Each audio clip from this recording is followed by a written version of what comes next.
There was no warning. There was no message. There was no time to understand. The sky simply opened.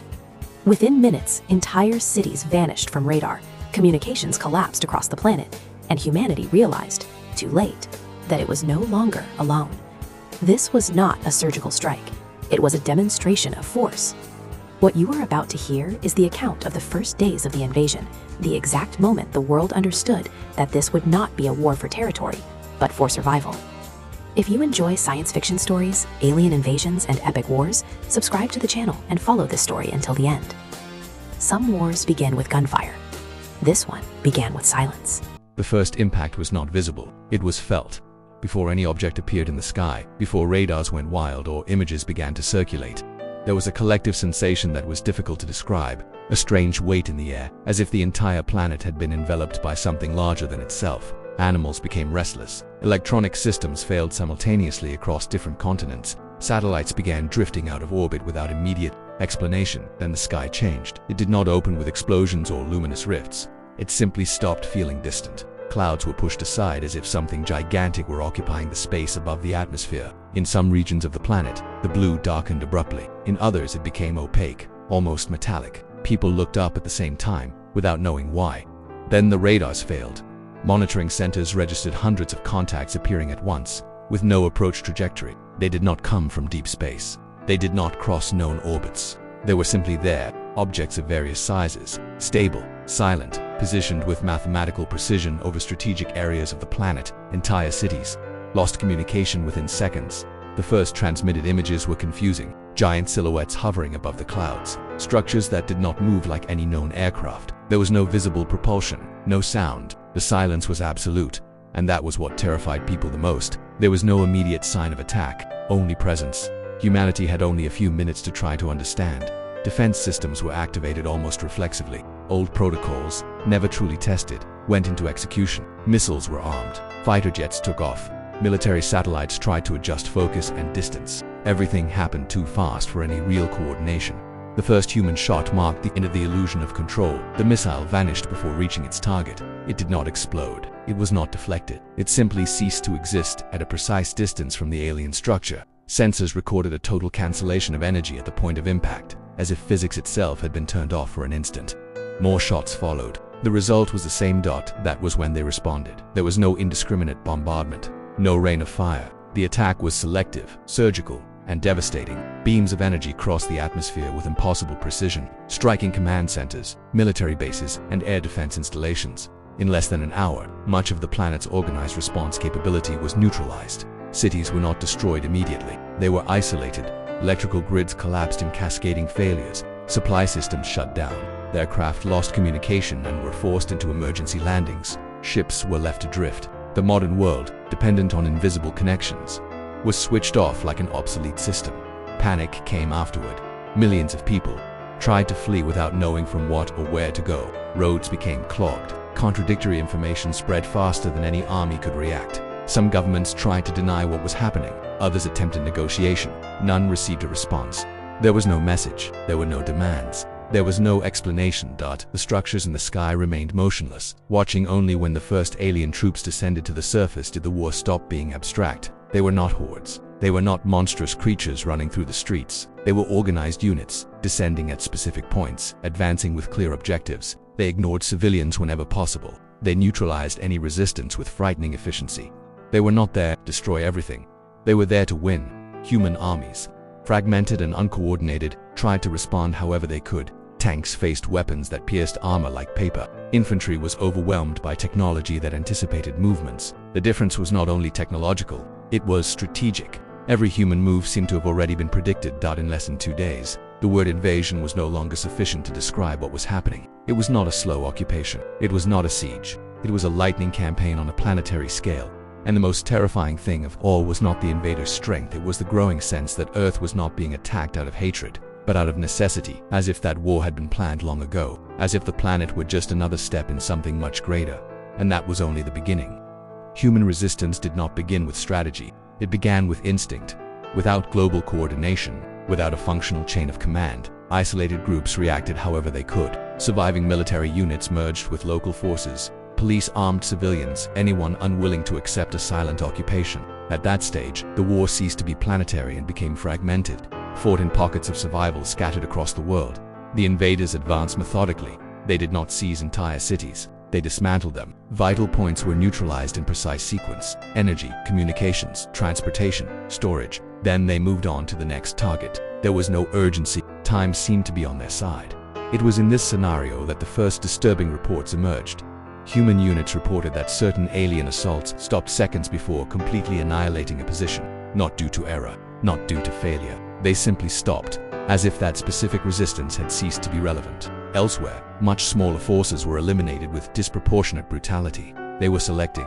The pattern began to repeat. Areas with higher population density were contained, not destroyed. Regions with strategic production were preserved after takeover. Cultural and historical centers were ignored. There was no looting, no prolonged visible occupation, only indirect control. Humanity began to understand too late that this war was not about territory. It was about viability. In improvised bunkers and underground command centers, analysts tried to decipher enemy behavior with a few data points available. The conclusions converged on something unsettling. The aliens were not testing human weapons. They were testing human responses, measuring adaptation, improvisation, cooperation under collapse. Every counterattack seemed to feed a larger model. The first human victories, rare and costly, only occurred when unpredictability entered the equation. Uncoordinated strikes, desperate actions, sacrifices that made no strategic sense. In some cases, this confused alien systems long enough to cause real damage, but the learning was fast. Within days, the gaps stopped working. Improvised tactics were anticipated. Escape routes were blocked before they were ever used. Ambushes failed as if the enemy were always one step ahead. It wasn't reaction, it was prediction. Field reports began to mention something even more alarming: changes in human behavior under direct observation. Soldiers described a sensation of mental pressure during prolonged engagements, a growing difficulty in making spontaneous decisions, as if the mere alien presence imposed an invisible order on the environment. Some groups simply froze in combat, not from ordinary fear, but from a strange, almost rational paralysis. Those same groups were then neutralized effortlessly. Others, who resisted chaotically and emotionally, lasted longer. The pattern became clear too quickly to ignore. Human logic was being exploited as a weakness. Meanwhile, something even more serious began happening behind the scenes. Alien systems started interfacing with remaining human infrastructure, not to destroy it, but to operate it better. Power grids came back online under unknown control. Water distribution was restored in specific areas. Chaos was reduced. Selectively in zones under indirect control. Life continued, not free, not normal, but functional. People received food, basic services returned. In exchange, no resistance was tolerated. There were no alien soldiers patrolling the streets. It wasn't necessary. Control was systemic. Some began to collaborate, not out of conscious betrayal, but out of logical survival. Where the system functioned, suffering diminished. Where resistance persisted, collapse was total. The line between fighting and living began to blur. It was at this point that the word invasion began to lose its meaning. This was not a traditional military conquest. It was a forced restructuring, a cold, continuous process in which every human decision seemed to have been considered before it was even made. And the more humanity tried to understand the enemy, the clearer a terrifying realization became. The war was not being won through overwhelming force, but through absolute understanding. As if Earth were being dismantled, analyzed, and reassembled, not as a world to be destroyed, but as a system to be integrated. And something worse was still to come. Because if this was only the containment phase, then the true objective of the invasion had not yet been revealed. The third phase of the invasion was not announced. It simply began when humanity was already too exhausted to notice the transition. The pace of the war slowed. Large-scale offensives ceased. The sky remained occupied by alien structures, but they began to move less frequently, as if constant presence was no longer necessary. Silence returned to vast regions of the planet. It was within this silence that the true change occurred. Human systems began receiving adjustments, not direct commands, not explicit messages, but subtle corrections. Supply routes were reorganized more efficiently than any previous planning. Industrial processes resumed operation with optimized precision. Improvised logistical chains began to function better under a logic no one could fully trace. War was being replaced by administration. Governments that still existed tried to reorganize. Some leaders reappeared with speeches about reconstruction and stability. Others simply vanished from the political landscape. In many cases, critical decisions were made and executed before meetings even concluded. The sense of urgency was replaced by a strange normality. People began to adapt. Where there was food, energy, and security, resistance weakened. Where chaos persisted, populations migrated en masse to zones under indirect alien control. There was no propaganda, no ideological enforcement, only concrete results. And the results worked. Health reports showed drastic reductions in stress and scarcity-related diseases. Urban violence plummeted in stabilized areas. Local conflicts were resolved before escalating. The world, wounded and traumatized, began to operate more predictably. Too predictably, human analysts tried to understand the criteria behind the decisions now shaping the planet. Patterns began to emerge. Regions with historically high instability received tighter control. Zones with greater adaptive capacity retained some operational autonomy. It was as if the planet were being classified by levels of compatibility. The word occupation no longer applied. There were no redefined borders, no visible symbols of power. The alien structures in the sky became part of the landscape, as present as clouds or satellites. Children grew up without remembering an empty sky. Organized resistance finally began to fragment completely. Groups that insisted on fighting were treated as anomalies, not as priority enemies, but as statistical noise. They were isolated, contained, neutralized when necessary, never exterminated en masse. It wasn't efficient. It was during this period that the first truly disturbing reports emerged. People began reporting difficulty making decisions without assistance from automated systems. Simple choices triggered disproportionate anxiety. Dependence on external guidance grew not by coercion, but by habit. Autonomy was being unlearned. Universities that still functioned noticed subtle changes in students' cognitive profiles, lower tolerance for uncertainty, greater demand for definitive answers, reduced creativity in exchange for precision. Human thinking was adjusting to the new environment, and then the invitations came.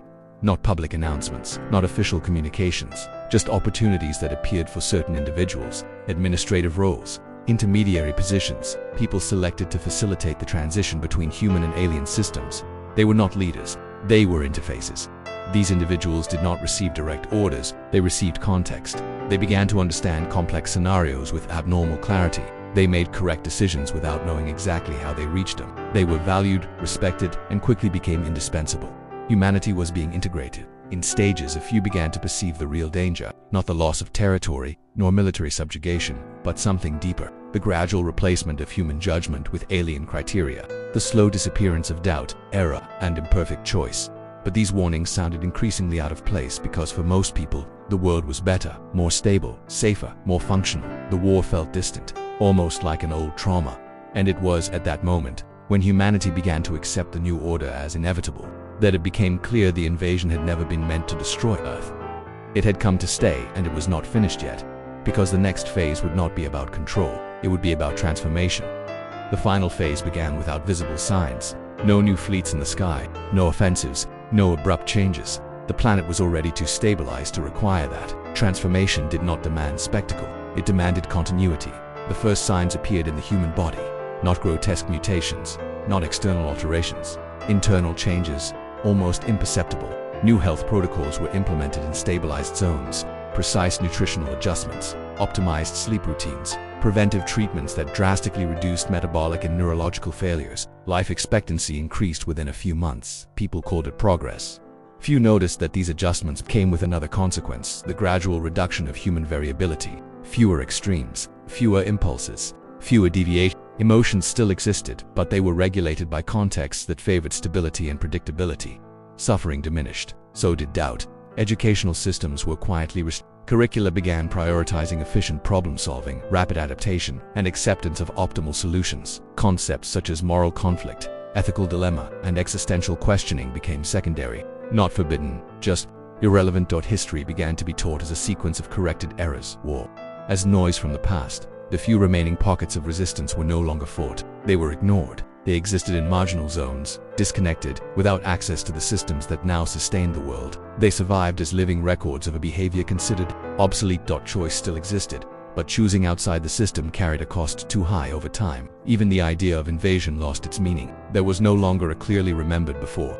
Generations that grew up under the new sky never questioned the presence of the orbital structures. To them, that was simply the world functioning as it should, and it worked.